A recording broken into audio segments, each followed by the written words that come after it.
Welcome to the 2021 JA Canada Company of the Year Championships. It's an exciting day. My name is Karen Chafe. I'm the Director of Programs and Operations for JA Southwestern Ontario, and I am just thrilled to be your host today. Congratulations to all of the teams who took part in the competition this year. Let me tell you just a little bit about these amazing teams and their journey to get to this point today. Our teams across the country took part in their local company programs where they competed locally with other teams in their region for their Regional Company of the Year Championships. As winners in their regions, teams submitted their company into the Canadian Company of the Year Championships, and the top 3 teams from each of 3 categories were selected in manufacturing, retail, social enterprise, and technology. Those teams presented to our category judges, and we have selected a winner in each category to present today.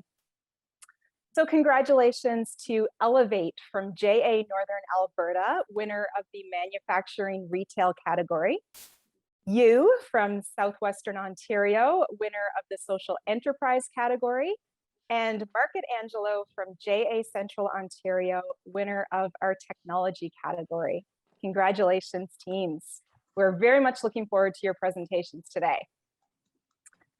Now, we're fortunate to have the support of Rogers Communication as the national sponsor for the 2021 Canadian Company of the Year Championships. So I'd like to introduce Philip Oil, President, Southwestern Ontario Rogers Communications, to make some welcoming remarks. Good afternoon and welcome to the 2021 Junior Achievement Canadian Company of the Year Championships. My name is Philip Oil. I'm the Vice President of Sales for Southwestern Ontario at Rogers Communications. Rogers Communications is proud to support the Company of the Year Championships through the Ted Rogers Community Grants Project. Through the Ted Rogers Community Fund, Rogers helps youth continue their education and develop the skills to succeed and lead. Over the last 3 years, Rogers Support has helped more than 17,000 high school students ignite their entrepreneurial passion, learn about business, and develop leadership skills that are so important to their future success. This is the 3rd year Rogers has sponsored the Canadian Company of the Year Championships, and I'm very pleased to see such high quality competition again this year. Good luck to all the teams. Thank you, Philip, and a big thank you again to Rogers Communications for all of your support. Now, it's my pleasure to introduce you to the judges for our finals. First, we have Carolyn Lowe. Carolyn leads the Data Analytics and Insights Group at Rogers. She brings to her role a deep knowledge of advanced technologies and customer journeys to increase customer engagement, drive operational innovation, and grow profitability. Her passion for innovation and optimization, leveraging AI, machine learning, and big data is instrumental in advancing data-driven digital transformation across the Rogers for Business division. Carolyn is an active alumnus of McGill University's MBA program and holds a Bachelor of Finance and Economics from the University of Western Ontario. Carolyn previously held leadership roles at Microsoft, Avaya, and Ericsson. Thanks for being here, Carolyn. Next, we have Nicholas Fadani. Nicholas is a finance, technology, and capital markets senior executive with over 25 years of experience. He recently founded Partners Capital Corp and previously served as head of the Toronto Stock Exchange in the role of President and CEO, Global Equity Capital Markets, TMX Group, and prior to that as CEO of ITG Canada Corp. Leveraging many years as a successful operator and senior business leader, in 2019, Nick co-founded Partners Capital Corp, or PCC, a firm focused on advising, co-investing, and partnering with entrepreneurs and their management teams to accelerate the growth of their business through innovative capital strategic solutions. PCC specializes in the finance, technology, and healthcare sectors, catering primarily to the mid-market SME segment. He also currently serves as a senior advisor to a number of firms and a director on the boards of CoinSquare Inc., INX Limited, DVX Capital Markets, and JA Canada. Thanks, Nicholas. And finally, we have Scott Hillier, President and CEO of JA Canada. Scott joined JA Canada in 2016, bringing with him extensive field experience from the JA Southern Alberta organization, where he was VP Programs, later Chief Operating Officer, and then President and CEO. Prior to joining JA, Scott was an entrepreneur, building a successful global manufacturing and distribution business. So thank you, Scott, and thank you to all of our judges for being here to take part in this today. Now with that, we are ready to begin. Now, as a reminder, teams, we have Osana here who will be holding up signs to alert you when there's 1 minute remaining, then when there's 30 seconds remaining, as well as when your time is up. Following each presentation, the judges will have an opportunity to ask the teams a couple of questions. And after that, the next team will have a few minutes to set up their presentation and we'll begin the whole process over again. So our first team to present, first off the mark, is Elevate from JA Northern Alberta. Welcome, Elevate. You can get your presentation up and running for us. Perfect. I'm just going to share my screen here. Is everyone able to see that? The presentation there? Good. Perfect. Awesome. During the hours spent at your desk attending never-ending Zoom meetings, writing reports, or studying for upcoming exams, do you struggle to get comfortable? Well, we are here today to introduce you to the foot hammock by Elevate, an innovative new solution comfortable while still remaining productive. We now invite you to sit back, relax, and consider how much more comfortable you would be if you had a foot hammock. Hi, everyone. My name is Maya, and I'm the president of Elevate. And today I'm co-presenting alongside Maddie, vice president of finance. Maddie and I are representing our team of 8 young and passionate entrepreneurs from Edmonton, Alberta.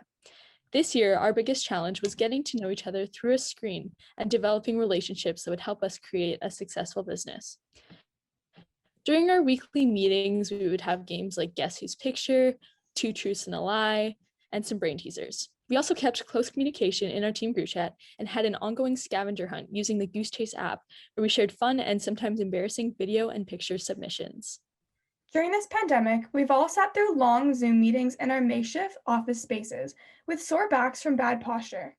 As we sat in our team's online meeting back in January, we realized that there had to be a better solution to the boxes we've all been using as a footrest. This inspired our VP of production to discover the foot hammock. We all had our feet propped up on boxes anyways, so why not provide a better solution? We want our customers to experience the comfort of sitting in a reclining chair, even when they're sitting through a tense business negotiation. At this point, you're probably asking yourself, what is a foot hammock? Well, a foot hammock is an adjustable footrest that hangs from the bottom of your desk or table. Locally sourced, it comes in a variety of colors and patterns, including Oilers, Marvel, animal prints, and our very own cushioned foot hammock. Each one comes with 2 types of hooks, adhesive and screw-in. And the best part is we provide both options at no extra cost to you, so it's compatible with any surface. With such variety, our product is tailored to work for virtually anyone who works or learns from a desk. Because of our vested interest in making the work environment more comfortable, one of our main goals was to target businesses for bulk orders to distribute our product amongst their employees. Another key demographic was post-op patients who found sitting in a bent knee position to be uncomfortable. A few years ago, I had knee surgery following a bad injury. When the pandemic began and I found myself sitting at a desk for long periods of time, I noticed that my knee was irritated. Being able to stretch my leg out using an Elevate foot hammock has helped immensely to alleviate the stiffness and achiness I was noticing. Not only do we have anecdotal evidence for the comfort that it provides, but we also reached out to professionals for their opinions. Becca and Jared work with both injured and post-op patients at the Bridge Sherwood Park and agree that our product is beneficial for the comfort and recovery of patients. Comparable competition for the foot hammocks can be found primarily on Amazon and Walmart, but are all unethically sourced with limited variety. Although these manufacturers offer a similar product and design, they fail to offer the same multi-adherence options, high-quality product, and easy accessibility as we do. We set ourselves apart from the competition, most notably by our continuous product catalog additions, such as our cushioned hammock. We also donated a portion of our profits to the Kids Help Fund. As students ourselves, we recognize the importance of youth mental health in such a challenging time. By buying our materials locally, we support Edmonton-based companies. So when you buy a foot hammock, you also support local businesses and charity. Our material and labor cost per unit was $11.95. At a price point of $20 per hammock, our profit margin was just above 40%. Our patterned, cushioned, or branded foot hammocks sold for $28 to $30 each and boasted a profit margin of 50 to 55%. Our initial investment from shareholders was $10 to cover our startup expenses. After paying commission, transportation, taxes to JA, and our sizable donation to the Kids Help Phone, the new share value was $125.72 for an ROI of 1,157.5%. Throughout the term, we consistently grew our social media platforms while keeping our Instagram and TikTok up to date with promotional content. We even went beyond social media and were featured in a local podcast where we received a glowing recommendation from a satisfied customer. We started back in January with a simple idea, and by February had fully curated the details and launched our website. By March, we had completed 2 bulk orders, totaling 30 units, which surpassed our initial goal of just 1 bulk order. In merely 2 months of selling, we had sold 142 units with a team of only 8, grossing $2,973 in total revenue. When JA ended, we participated in the Sprint International Pitch Competition, where we met and collaborated with successful entrepreneurs and mentors. At the end of the program, we participated in and won the pitch competition against the 8 other international student teams. Following that event, we attended and won the Next Gen U Alberta pitch competition. We'd like to thank everyone for their time today and extend a special thank you to the Junior Achievement Company Program organizers for the opportunity to participate in this program. You can scan the QR codes you see on your screen for access to our website and Instagram to learn more about Elevate. And we are now open to any questions. Wonderful. Thank you, Elevate, for sharing that amazing story of your team.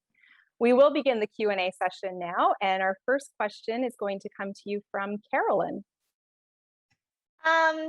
So thank you for this. Lots of great work here. My first question to you is, if you had to go back and do the project again, what do you regret not having done that you think could have contributed to your success? I think that buying in more bulk amounts from the beginning of our materials, I think we would have been able to save a bit in costs there. Yeah. Wonderful. Next question will come from Nicholas. Question, when you look, and by the way, great presentation. So when you look at the market, it's funny because I never thought of a foot hammock as being relevant, but then you all talked about putting your feet up on boxes. What do you figure the total addressable market is? I'm curious as to how you think about that. I think that honestly, we're targeting anyone who spends like anywhere from like 6 to 8 hours at their desk every day, whether it's online school or sitting in a classroom or just doing like sitting in an office. Honestly, we can target anyone there if it's an employer who wants to give like a nice gift to their employees. Yeah, just to add on to that, with COVID too and people working from home, people were looking to like personalize their office spaces a bit more. At least we found that with the people that we were talking to. And so it really gave them that opportunity and that comfort to be working from home in an environment that they liked and where they were comfortable working from, their kitchen table. Have you thought about selling to businesses directly manufacturers directly? Like for instance, one of your items talked about Uplift, which is a desk manufacturer. Have you thought about selling to those channels as well? Yeah, we looked into that. We were going to partner with someone who was like, who made desks and kind of closet spaces. And we looked into that, didn't really follow through with it because it just didn't really work out for us. But yeah. Okay, great. Great. And last but not least, do we have a question from Scott? I get lots of questions from Scott. Yeah. So it's like which one to start with. So great presentation. Thanks very much. And congratulations on your success in Jay, Northern Alberta as well.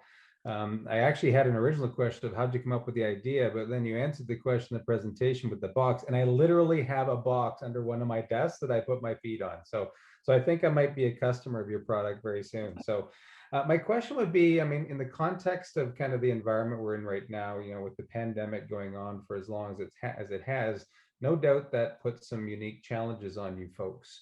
How did you manage production and distribution, given that you were kind of just like we're doing right now with this Brady Bunch kind of squares and a lot of virtual communication?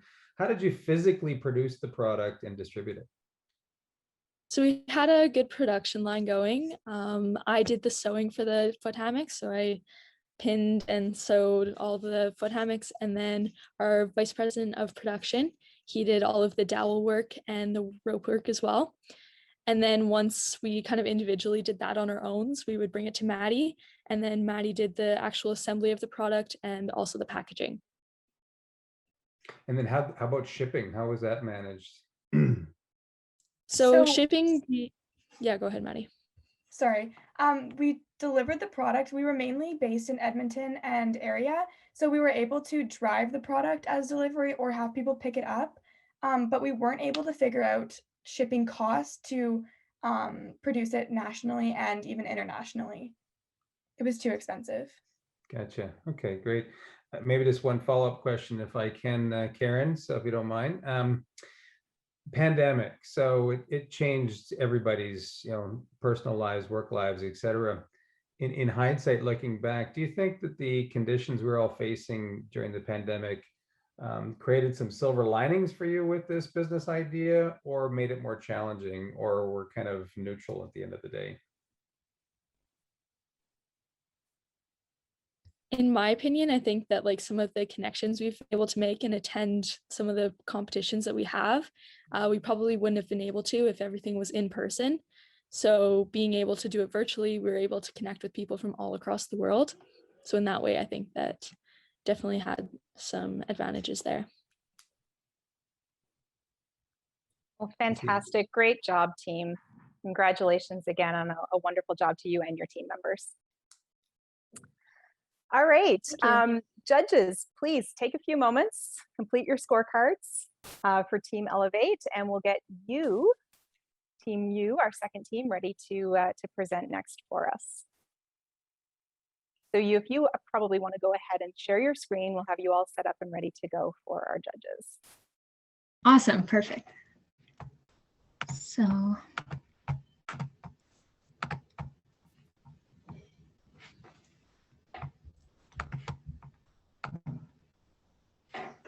can everyone see the screen? Looks good. Okay. So just give us 1 second. We'll confirm that our judges are all good to go. If you can give me a thumbs up, judges. One from Scott.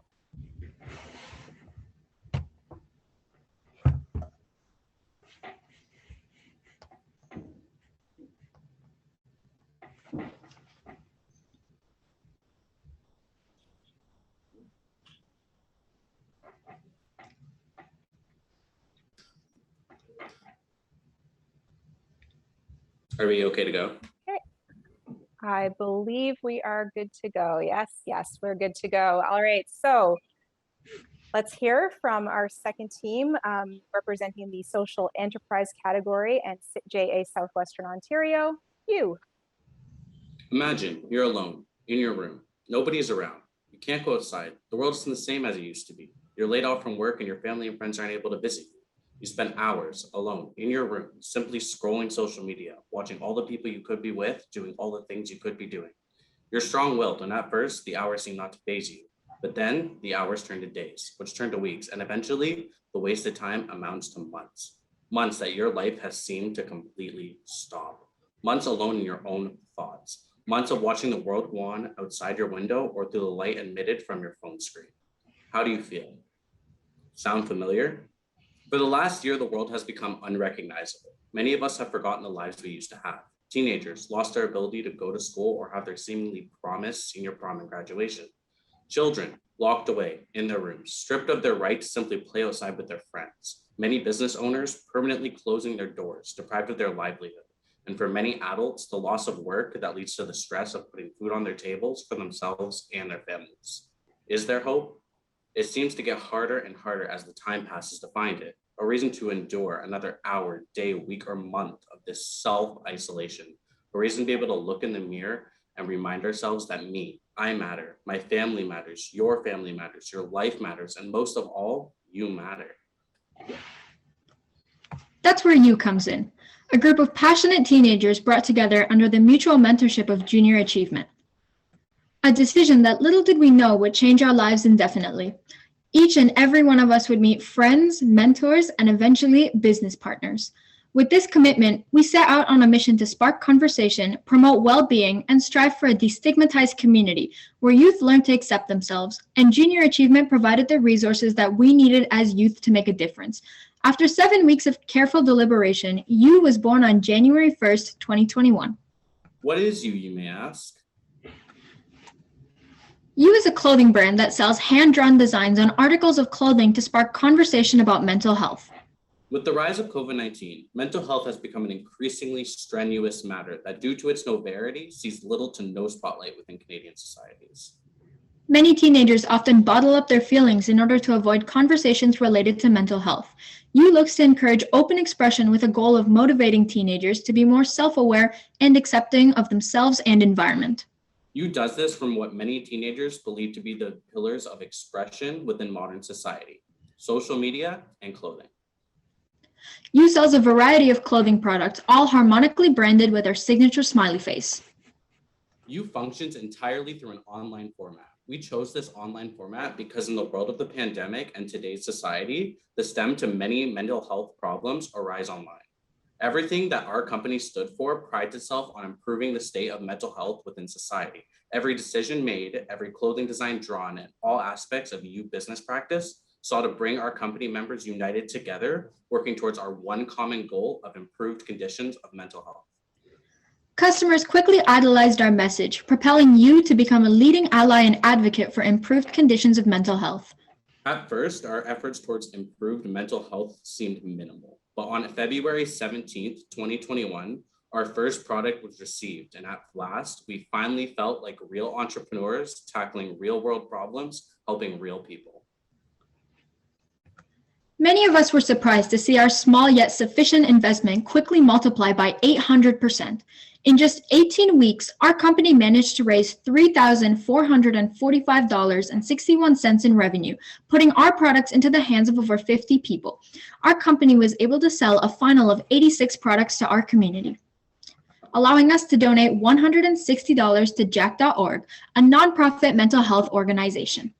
Our main channel in doing this was ultimately social media. Social media accompanied for roughly 75% of our sales. When customers received our products, they then reposted themselves in our clothing. This created free and trendy marketing.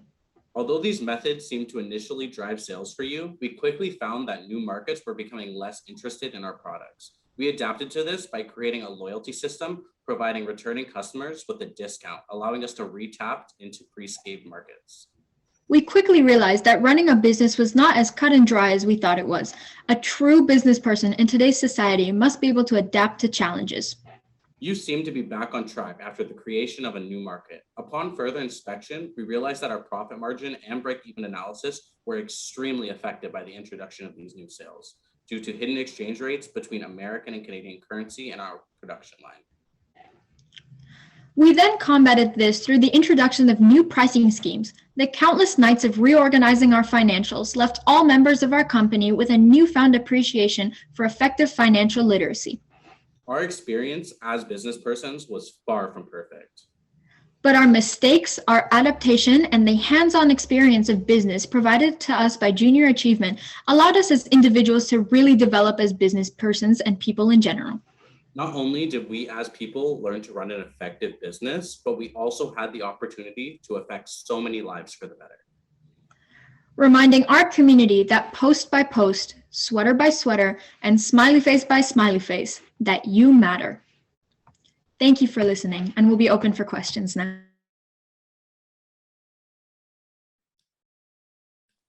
Well, thank you very much, You, for that amazing presentation. Judges, I think we'll start our Q&A session this time with a question from Nicholas. Yeah, I mean, I was just making notes on your presentation, and I gotta say, I really like the brand in terms of the smile. It was very thoughtful. I guess one of the questions I had was, e-commerce is really, I mean, obviously it's a massively growing area. customer acquisition cost is one of the main metrics that people look at. And I'm just curious how you think about the cost of acquisition of that customer and some of the specific, you talked about some learnings and pivots you made. I'd love to hear about that too. Hope if that's not clear, I'm happy to elaborate. Yeah, can you elaborate a little bit more?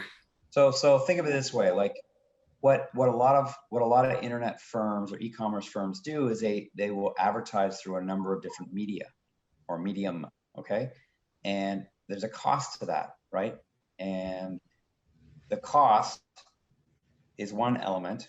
And then obviously you got to take that into how many sales you derive from that medium, right? So if it costs you $1,000 in advertising and you get $900 in sales, well, that gives you an indication as to the efficiency of the advertising medium.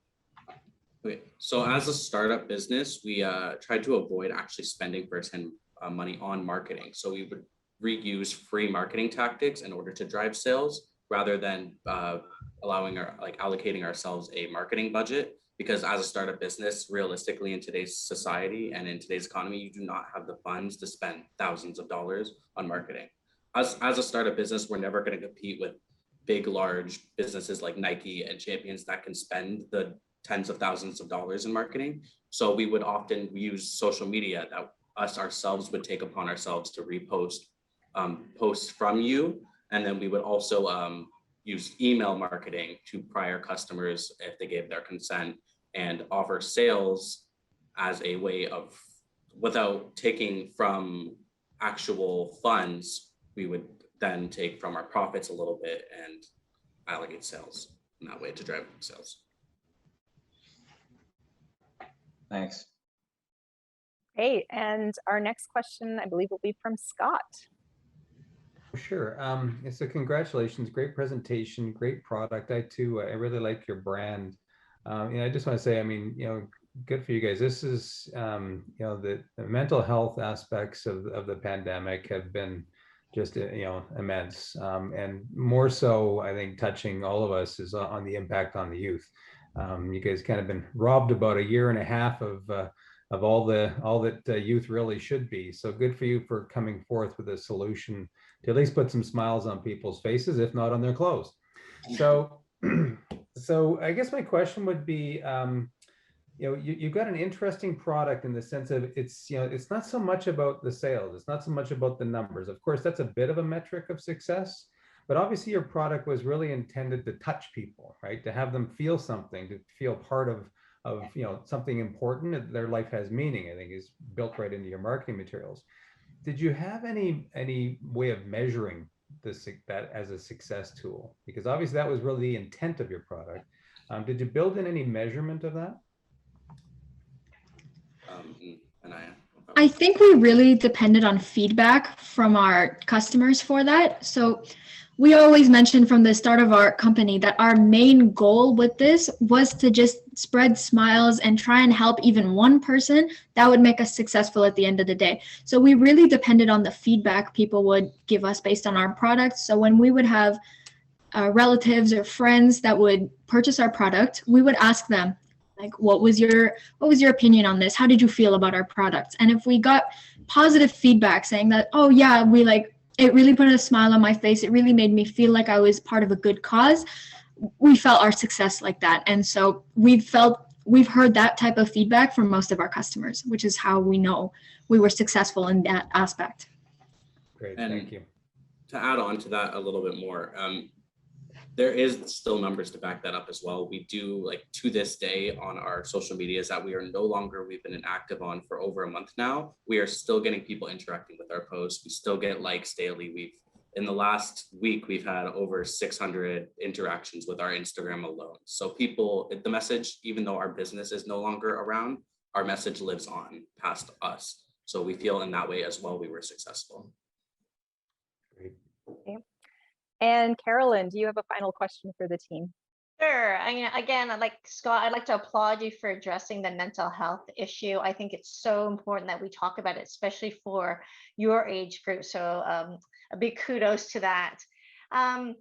And in that, because it is a special interest area and a very a sensitive topic, in trying to scale your message, did you have any conversations with agencies and organizations that specialize in mental health to try and partner them to get your message out and help promote it?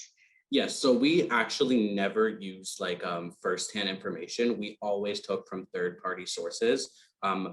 Half of that was because of liability. We did not want to be liable if something that we put out there did not work out. We wanted to make sure that us as a business ourselves were protected. We were not liable, especially in junior achievement at large was protected. So we never put out firsthand information. It was always through organizations like the Canadian Mental Health Organization or Jack.org, who we ended up donating a percentage of our profits to.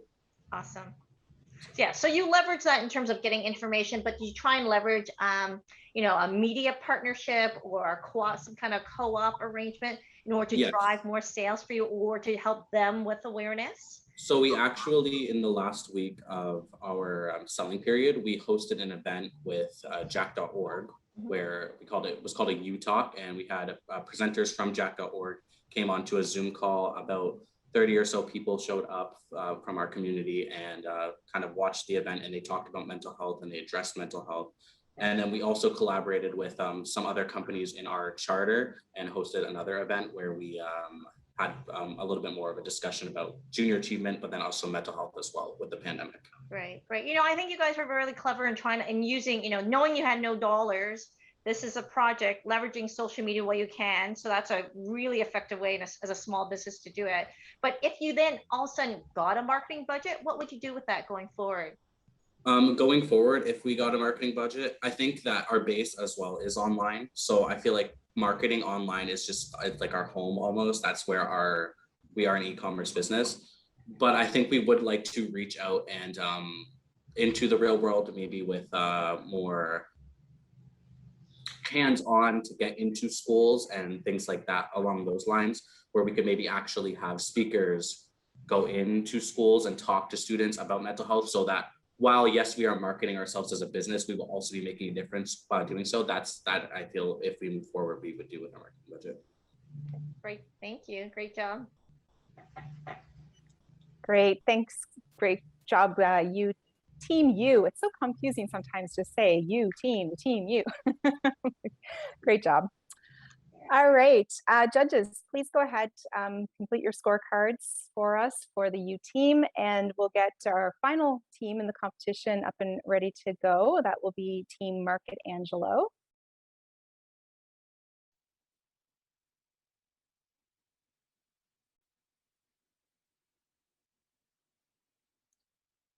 So Market Angelo, do one of you have something to present there? I think Samuel's just pulling it up. Okay, no problem. Take your time. We've got a couple minutes as the judges complete their scorecards as well.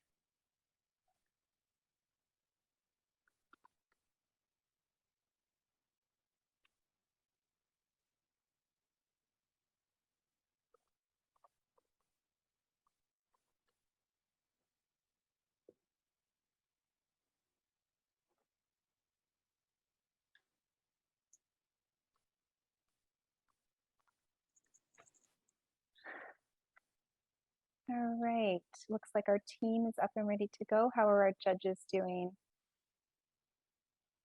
Nicholas, Scott, looks like you're good to go. Carolyn, Yunga? Okay, perfect. All right, well, our third and final team in the competition is Market Angelo from JA Central Ontario. So Market Angelo, go on ahead with your presentation. We are Market Angelo, helping youth launch their sustainable investing journey. Hi, I'm Samuel. And I'm Jen. So you might be wondering, why sustainable investing? While many students and young adults see investing only as a way to turn a profit, they often overlook the impact that their investing can have on the environment, addressing social concerns, and promoting equitable corporate governance. And that is what ESG stands for: environmental, social, and governance. ESG stocks drive not only impact, but result in serious profit. This market's actually been growing at rapid rates with a 30% increase in 2020, resulting in a total of $20.3 trillion invested in North America alone. It's become an increasingly popular topic among youth as well, with 76% of young investors looking to invest in ESG. That's why for our target market, we're looking to reach users who are interested in this movement, but perhaps haven't had as much experience with investing. That's what inspired us to create Market Angelo, an interactive learning platform which aims to educate users about the relationship between sustainable investing and pursuing profits. We allow users to discover their ESG values and choose the winning stock in our weekly challenges. Let's take a look at how it works.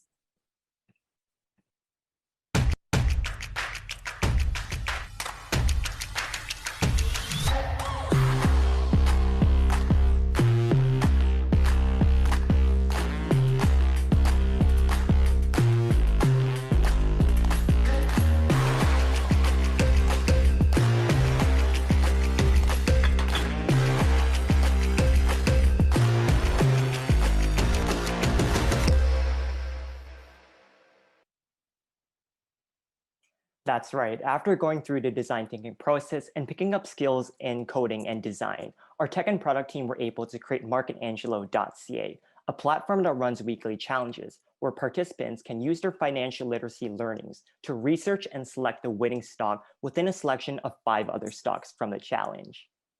They will have access to weekly company briefs where they can learn about the background, stock performance, ESG ratings, recent news, and more about each of the 5 companies. But that's not all. Introducing the PayPal Cup. On top of the prizes raffled off to the winners of every week's challenge, the leading scorers on our leaderboard at the end of our 5-week season received over $1,500 worth of prizes. To grow our user base and build a strong brand presence, our marketing team learned professional grade design software and developed user acquisition strategies to attract 300 active users as we continue to garner traction thanks to our 356 newsletter subscribers, 1,000 plus Instagram followers, and 21,000 plus social media impressions monthly. As spearheads of our event and company spirit, the HR department created a digital-first, innovation-driven company culture, while also learning about the importance of celebrating each win to gain momentum. And while our platform provides a gamified introduction to the world of sustainable investing, we wanted to provide our audience with a more comprehensive experience as well to promote work readiness in the investment field. Thus, we hosted Pitch It to Win It, presented by Market Angelo and PayPal. On the 26th and 27th of March, we welcomed environmentally curious individuals virtually on Zoom and Discord. Our event provided them with the opportunity and resources to learn, integrate, and dissect the emerging world of ESG investing. We hosted fascinating speakers and workshops led by leaders in the ESG field. Our 145 participants were given the opportunity to network with each other throughout the 2 days and work with our mentors to prepare their pitch. In the end, each of the 25 teams presented their recommendations to a panel of professionals in the financial sector. We had students from all across Ontario and international students from the US and Spain. For sales, successfully selling our vision resulted in this year's amazing success of our revenue model. As a tech startup, we were able to find our product market fit and generate revenue. We signed deals with well-known companies, including PayPal, Questrade, TMX Group, and CPP Investments to be featured at our virtual stock pitch competition, as well as to help run our weekly challenges. Our finance team took advantage of this. Our record-breaking revenue taught us how to maximize profit while paying for expenses. Our revenue model helped us generate $8,000 in total revenue, $2,681 in net profit, while giving away $4,000 in cash prizes to our users and event attendees. Additionally, we provided a return on investment of 436% for our shareholders.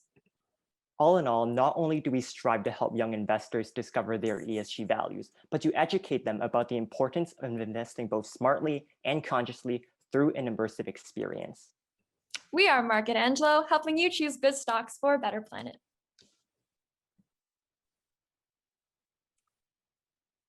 Thank you, Market Angelo. Fantastic presentation there. Well, we're going to move into another Q&A session with our judges, and we're going to open up this session. First question will go to Scott.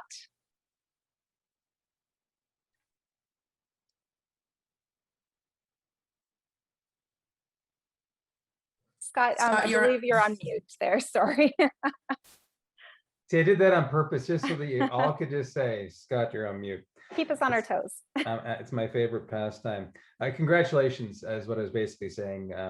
Great presentation, interesting product for sure. So just a couple of quick questions. I think I read in your business plan, your sales model actually included some early, I guess, planning that some of your revenues would be coming from students participating. I didn't see that in your actual. So did you pivot over to more of a sponsorship model, or did you not realize your expectations on revenues coming from student participants? The main reason that we made the switch, and this was a very serious conversation, was the idea of we didn't want to charge students to have to participate and learn about ESG investing. If our main mission statement was to help students get involved, we didn't want to charge them like $10, $20, $30, like something that could genuinely be a deal breaker to be able to attend our events. So yeah, that meant that we had to put a lot more pressure on ourselves to talk to the sales team, and have them talk to many different companies. But in the end, I think we made a good choice. I would say it could have been a lot easier to charge the students, but we decided against that just on a moral basis. It makes sense. And I saw you actually had kind of reference to a freemium version and then adding features beyond that. So good strategy there. Related to the value proposition for the student participants, I saw right in your mission, you're actually calling out, now the part of your role is to educate youth, if I can call them generally that, around ESG. So, and help them understand the ESG values. I didn't see that jump off the presentation, but maybe it's more in the website. And maybe you can enlighten us a bit on what kind of, I guess, marketing and product strategies you have to actually educate youth on what ESG really means and how they would define their own ESG values. So it definitely begins at the core of our product, really. So let's take a look quickly at our, a few slides from our product. So 1 second. So for example, during week 1 of our challenge, within our product, we pose a challenge prompt. So for example, this is our mascot, Sally, and she's a university student. She's trying to purchase a new laptop. So what we do is we pose a scenario and present her with different companies that she'd be able to choose from. And what we're able to do is provide different information on the ESG aspects, on the recent news about each of those companies. So our users can look into these companies, take a look at the environmental, social, and governance aspects for example, Apple, Google, Microsoft, and make their stock selection based upon their research. So that's the core of our product, really. And we have several other ways that we use to educate our users. So for example, on our website, we have the Invest Academy. So on our Invest Academy, we sort of give them the ESG investing 101. So a quick run through. What is sustainable investing? What does ESG mean? How do I research ESG stocks and sort of analyze each of those ESG components within a company? So that's what our Invest Academy covers. We also have a weekly newsletter. So our weekly newsletter serves to provide updates for our contests and challenges for our product, but we also have several sections within that covers the ESG market. So what happened this week in the ESG market? We provide headlines for different news that happen in the ESG market. We have an ESG case study, so we analyze a company based on how they perform in terms of ESG. So these are just several ways that we sort of educate our audience on ESG specifically. Thank you. Great. Our next question, I believe, will come from Carolyn. So kudos. I really liked your video and your slideware that you have. I find I'm impressed. It's super professional. So great job there. And it's just curious, are you guys still running this? Are you actually running this as a business, or is this it's a project and it's been shut down? I guess I can kind of talk into, we're definitely going to continue this, and we have kind of particular plans and particular sponsors we're hoping to have in upcoming events. So I think Samuel can probably pull up our kind of like future sponsor target list. So we have them separated into sponsors that we would target for our platform. Samuel will like later jump into how exactly we're going to transform our platform in the future, but we're hoping to get like traditional financial data companies like Bloomberg, like newer digital financial data companies like FinViz. And then for our competition, we're interested in getting basically many different industries of companies, big banks, BlackRock, which is like an ESG figurehead, and then also private equity firms like Apollo, Blackstone, et cetera. So we're just trying to expand as much as possible. And essentially, we're trying to get companies that, one, are kind of symbols for ESG, but also other smaller companies that might want to transform kind of their image by promoting ESG. Yeah. Yeah, no, I think that's a very strong approach. And then the model, like to Scott's saying, the model is like to earn the revenues through this sponsorship and less from it. And then you drive awareness through this audience because that's what you're trying to build home. Okay, great. I really like it. I think you guys, there's a lot of complexity here. I think you guys have given it a lot of thought. Your report was extremely thorough. I mean, truly, when I was reading it, it could have been something that crosses my desk on a daily basis. So it's, again, lots of kudos for the great work that you've done there. Just a question about your financials. When you did your ROIs, did you incorporate the hours you guys spent? Did you figure out a salary for yourselves, or is it just based on your hard costs that you guys expended?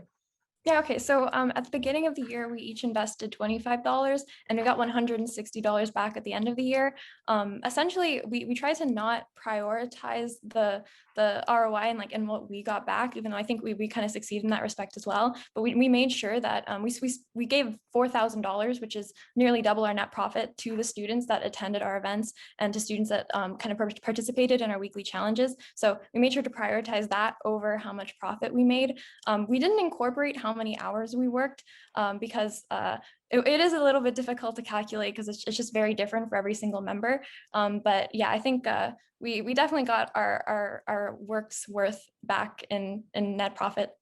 Yeah, absolutely. There should be almost a line on sweat equity, and it's a large number. Okay, thank you. Great. And so our final question for Mark and Angelo will come from Nicholas. So I was very impressed, as I have been with all the presentations. This one obviously resonates with me only because this is kind of the business that I come from.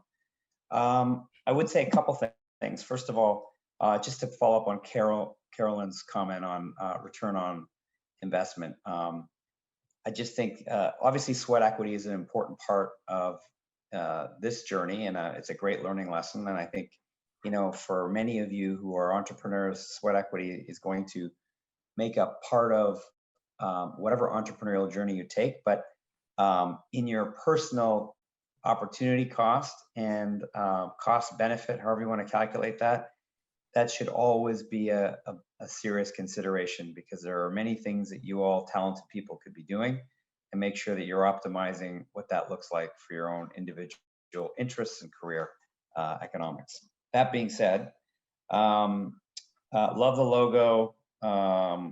Really appreciated some of the metrics you shared. One thing I wanted to get some more color on is you had a number of partners on there. I'd like to hear how you approach those partners, one, and like how many partners did you approach to get to I think you had 3 or 4, right? It was a very rigorous process. I think I can talk on this because I was involved in the sales team. So we started off with a very extensive target list.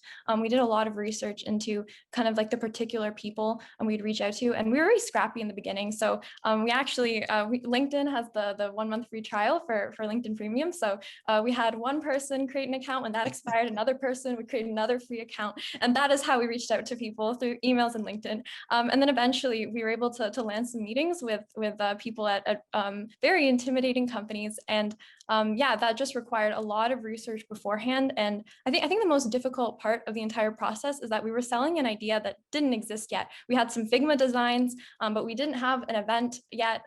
We just had to kind of have them trust us that we were going to have 145 people show up, and that we would be able to deliver. And yeah, just kind of selling the ESG vision. That required a lot of preparation, but we were able to pull it off. So yeah, we just got $8,000 in revenue, which was insane to us. That's excellent. And then now I think Carolyn made the comment or asked the question whether is this still a living, breathing business? If it is, I'm certainly happy to help. I mean, I looked at a number of the companies that you had on your future list and current list, and I think if you look at the current list, even if you go back, one of the things you'll find is, as an example, at a bank or at a big firm, it's really important to target the main influencer or the main consumer, and understanding what part of the business they reside in is really, really important, because ultimately you want to get to the person who can make a decision that's going to say, yeah, you know what, I really want, this will have an impact on our outcome, as in their particular business and or. So if it is still alive, I'm more than happy to lend a hand in the future, whenever that may be. But you know, kudos to you all. Great stuff. Again, you know, I'm blown away by all three presentations. So great stuff. Wonderful. Thank you, judges, and thank you, Mark and Angelo, for the presentation and responses to those questions. Congratulations to all of our teams. You know, that actually brings us to the end of our Company of the Year presentations. Yeah, but before we close off, we do have some final remarks from Philip Oil.